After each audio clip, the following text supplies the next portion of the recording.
Welcome to Webisode 5. This week we're going to be barbecuing, and barbecuing happens to be one of my specialties. So let's jump right in. Today we're going to be working on a tri-tip and some barbecued chicken.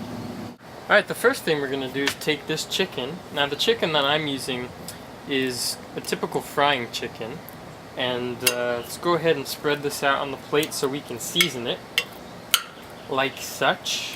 I'm going to show you some of the seasonings that I usually work with.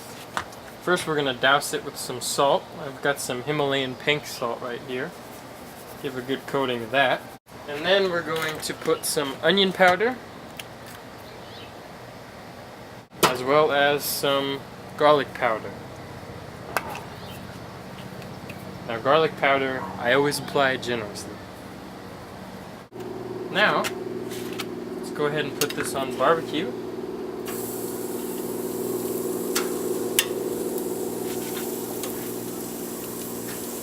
Alright, so when you put your meat on, you're going to want to sear it first, and then sear both sides, and then lower the flame by half, so that you get a nice low flame and you slow cook that meat until it's nice and tender. You don't want to cook it too fast because it'll dry out. Alright, so we've got our meat here on the grill, chicken, and we're going to go ahead and lower this flame by half because we don't want to burn the chicken. Next thing we're going to do is we are going to season our tri-tip. Tri-tip is also one of my specialties because, I don't know, it just says it tastes good.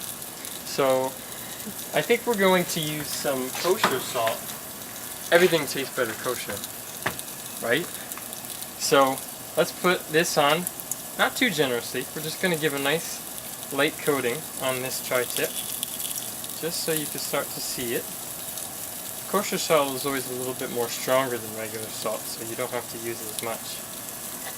And then we're going to get some onion powder, as well as garlic.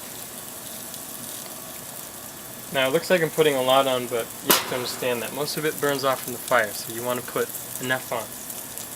Now the other thing we're going to do is put on my favorite thing, Peter Luger's. Peter Luger's makes everything taste good. If you've got meat and you want it to taste good, you gotta rub this all over it. Just lather it up.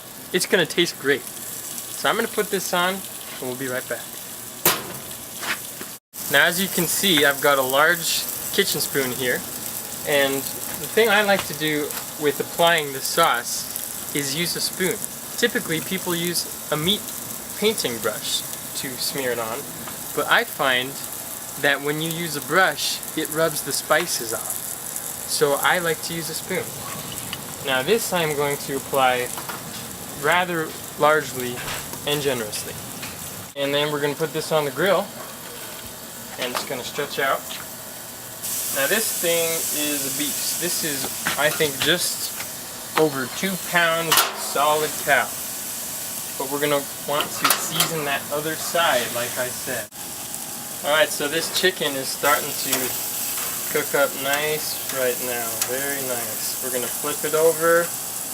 Now, just when I think it's about, I'd say 3/4 of the way done, what you want to do is apply the Peter Luger's. Apply your sauce when it's 3/4 of the way done. Some people put it on right when they start it, but by the time they're done, that chicken is burnt, and the sauce burns on top of it.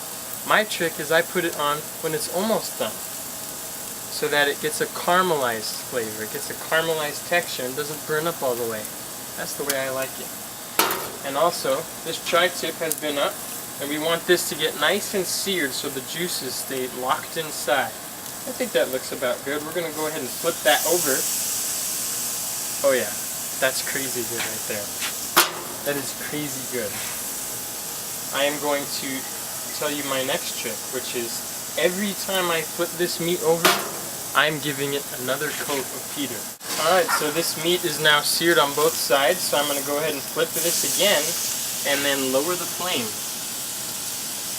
Lower that flame so it gets a chance to cook the insides of the meat and not just the outsides. Now I've also lathered my chicken with Peter Luger's, my steak sauce, and I'm going to flip it again. And I'm going to just keep flipping this until I think that the sauce has started to caramelize. It doesn't really taste good to have really juicy sauce. You want it to be more thick and like a honey texture. Oh my gosh, this chicken is amazing. It's like speaking to me. You're so good. Okay, I think this chicken is done. I can tell because all that sauce is nice and caramelized, starting to get a nice crispy outer. Not too crispy though, just a slight crisp. And I think that we're done. So I got a bowl here and I'm going to go ahead and put this in here and set it off to the side while my tri-tip finishes. Usually tri-tips take about 45 minutes. So we're going to have a little bit of a time difference in between the chicken cooking and the meat cooking. Alright, this tri-tip is getting there. Definitely getting there. But when we press our tongs into it, you kind of see that it really sinks into it, which means that it's still raw. So I'm going to put some more coating on this and give it some more fire. Let the flames arise! Woo! Just kidding. No, everything's under control here. We just have a little bit of fire action. Animals burn weird ways. Animals burn in mysterious ways. Alright, now comes the most important part, cutting it. We're going to take this steaming meat off. Hopefully it's not raw inside. Now the most important part of cutting your tri-tip is cutting it at an extreme angle. So I'm going to get this, and I'm going to take this blade and really put it flat and start cutting this thing off, cutting it off. When you cut the meat this way, it's tender. If you cut it directly down, it gets really tough. And all your effort in cooking it will have been lost. Alright, so this is the final product. A lovely plate of meat, ready to go, ready to eat. Look at that. All that juice down there. That's what you want. Well, this has been webisode 5. And I'm signing off.